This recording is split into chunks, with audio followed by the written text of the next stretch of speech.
8वां अध्याय,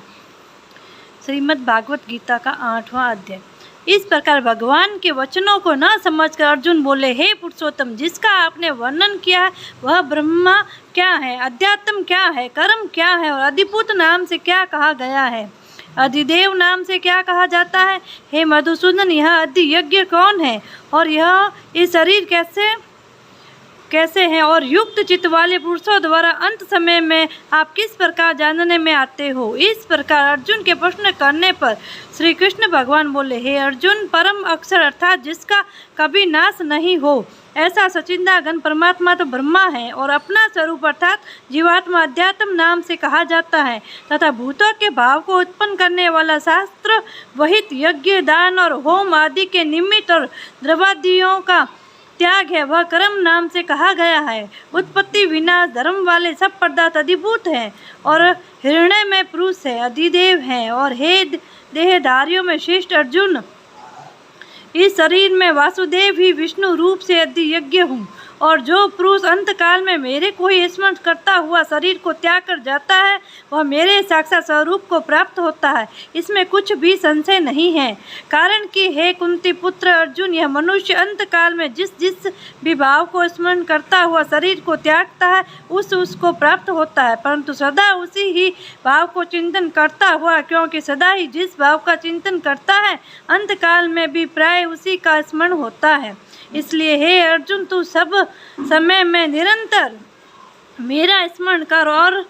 युद्ध भी कर। इस प्रकार मेरे में अर्पण किए हुए मन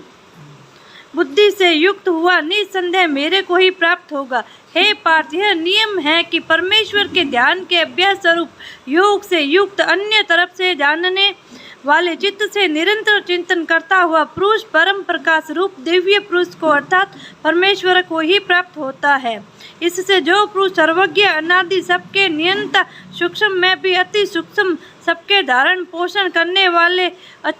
अचितन्य स्वरूप सूर्य के सदृश नित्य चेतन प्रकाश रूप अविधा से अति परे शुद्ध सचिंदा घन परमात्मा को स्मरण करता है, वह भक्ति युक्त पुरुष अंत काल में भी योग बल से भुगटी के मध्य में प्राणों को अच्छी प्रकार स्थापन करके फिर निश्चल मन से स्मरण करता हुआ इस दिव्य स्वरूप परम पुरुष परमात्मा को ही प्राप्त होता है। हे अर्जुन, वेद के जानने वाले विद्वान जिस सचिंदा घन स्वरूप परम पद को ओंकार नाम से कहते हैं और आसक्ति रहित यतनशील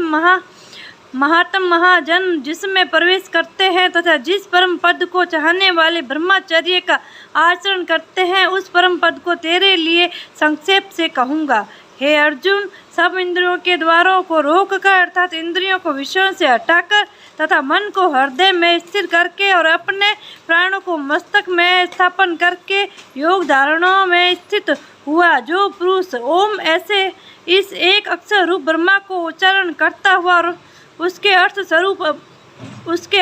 मेरे को चिंतन करता हुआ शरीर को त्याग कर जाता है, वह पुरुष परम गति को प्राप्त होता है। हे अर्जुन, जो पुरुष मेरे में अनंत चित्त से स्थित हुआ तथा सदा ही निरंतर मेरे को स्मरण करता है वह निरंतर मेरे में युक्त हुई योगी के लिए मैं सुलभ हूँ अर्थात सहज ही प्राप्त हो जाता हूँ। वे परम सिद्धि को प्राप्त हुए महात्मा जन मेरे को प्राप्त होकर दुख के स्थान रूप शरण भंगुर पुनर्जन्म को नहीं प्राप्त होते हैं, क्योंकि हे अर्जुन, ब्रह्मा लोक से लेकर सब लोग पुनरावर्ती स्वभाव वाले अर्थात जिनको प्राप्त होकर पीछा संसार में आना पड़े ऐसे है। परंतु हे कुंती पुत्र, मेरे को प्राप्त होकर जिसका पुनर्जन्म नहीं होता है, क्योंकि मैं कालातीत हूँ और यह सब ब्रह्मादि को के लोक काल करके अवधि वाले होने से अनित्य है। हे अर्जुन, ब्रह्मा का जो एक दिन है उसको 1000 चौकड़ी युग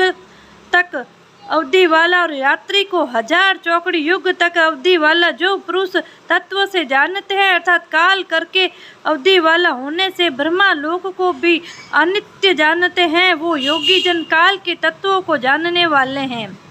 इसलिए वे यह भी जानते हैं कि संपूर्ण दृश्य मात्र भूत गण ब्रह्मा के दिन के प्रवेश काल में अव्यक्त से अर्थात ब्रह्मा के सूक्ष्म शरीर से उत्पन्न होते हैं और ब्रह्मा की रात्रि के प्रवेश काल में उस अव्यक्त नामक ब्रह्मा के सूक्ष्म शरीर से ही लय होते हैं। वह ही यह भूत समुदाय उत्पन्न होकर प्रकृति के वश में हुआ रात्रि के प्रवेश काल में लय होता है और दिन के प्रवेश काल में फिर उत्पन्न होता है। हे अर्जुन, इस प्रकार ब्रह्मा के 100 वर्ष पूर्ण होने से अपने लोक सहित ब्रह्मा भी शांत हो जाता है, परंतु उस अव्यक्त से भी अति परे दूसरा अर्थात विलक्षण जो सनातन अव्यक्त भाव है, वह सचिंदा घन पूर्ण ब्रह्मा परमात्मा सब भूतों के नष्ट होने पर भी नहीं नष्ट होता है। जो वह अव्यक्त अक्षर ऐसे कहा गया है, उस ही अक्षर नाम अव्यक्त भाव को परम गति कहते हैं तथा जिस सनातन अव्यक्त भाव को प्राप्त होकर मनुष्य पीछे नहीं आते हैं, वह मेरा परम धाम है। और हे पार्थ, जिस परमात्मा के अंतर्गत सर्वभूत है और जिस सचिंदागत परमात्मा यह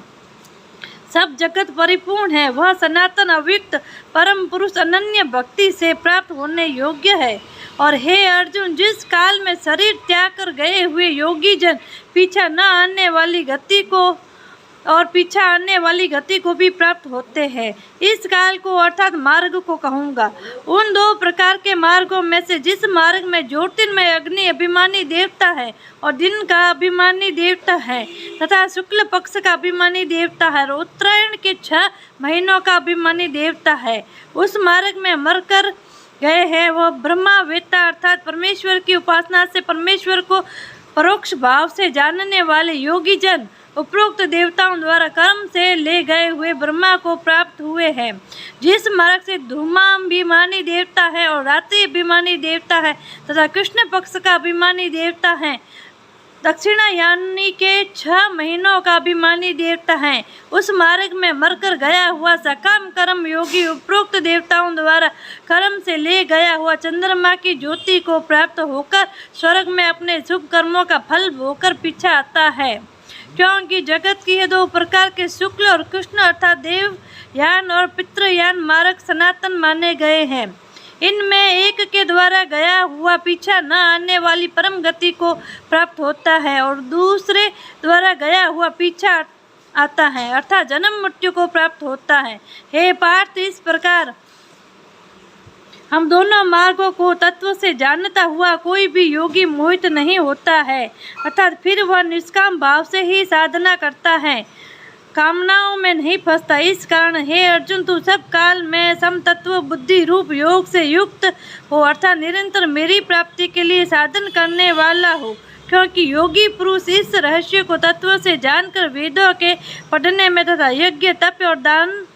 दानादि को में करने में जो पुण्य फल कहाँ है, उस सब को निसंदेह उल्लंघन कर जाता है और सनातन परम पद को प्राप्त होता है। बोल श्री कृष्णाय नमः। हाथ जोड़ो माँ। गीता का 8वां अध्याय पूरा हुआ।